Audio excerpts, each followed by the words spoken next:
યાત્રાધામ દ્વારકામાં આવેલ ભદ્રકાળી ચોક કે જ્યાં તમામ બેંક, હોટલ, રેસ્ટોરન્ટ અને એટીએમ આવેલા છે અને આ દ્વારકા શહેરનો મુખ્ય માર્ગ છે, પરંતુ ચોમાસામાં આ વિસ્તારમાં પાણીનો સખત ભરાવો થાય છે। એટલું જ નહીં, પાણી બેંકો અને હોટલોમાં ઘૂસી જતા વેપારીઓને પણ લાખો રૂપિયાની નુકસાની ભોગવવી પડે છે।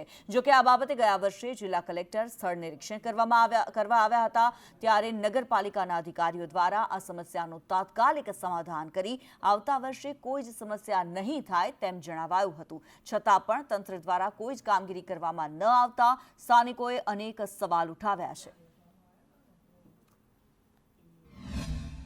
અને અત્યારે અમારી સાથે ભદ્રકાળી ચોક વિસ્તારના દરેક રેસિડેન્ટના ધંધાર્થીઓ બધા સાથે છે, કારણ કે દર વર્ષે ભદ્રકાળી ચોકમાં એટલું પાણી ભરાય છે વરસાદની સિઝનમાં।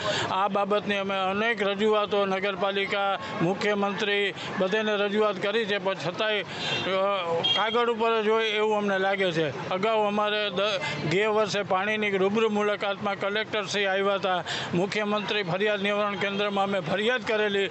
એના અનુસંધાનમાં કલેક્ટરે અને ચીફ ઓફિસર અમને બાંયધરી આપી હતી કે આવતે વર્ષે આવું નહીં થાય। જ્યારે પાણી ભરાઈ જાય છે ત્યારે લાઇટો 8-10 દિવસ સુધી બંધ રાખે છે, ધંધા રોજગાર બંધ થઈ જાય છે અને કરોડો રૂપિયાનું નુકસાન અમે થયું છે, એની કોઈ જવાબદારી લેતું નથી। ભદ્રકાળી ચોકની સમસ્યા છેલ્લા 20 વર્ષથી છે।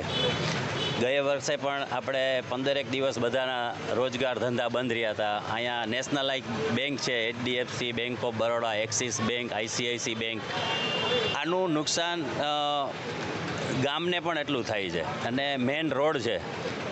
આ સમસ્યા લગભગ છેલ્લા 20 વર્ષથી છે। ગઈ વખતે પણ અમે આ રીતે બધાએ સાથે મળીને આ રજૂઆત કરી હતી, ત્યારે કલેક્ટરશ્રી, પ્રાંત અધિકારીશ્રી, GBના ઓફિસર અને ચીફ ઓફિસર નગરપાલિકા બધા અહીંયા હાજર હતા અને એમની સામે જ સૂચના આપેલી હતી કે અમે આનું નિવારણ આ વર્ષે લઈ આવશું, પણ હજી સુધી કોઈ વસ્તુનું એક્શન હજી થયું એવું લાગતું નથી।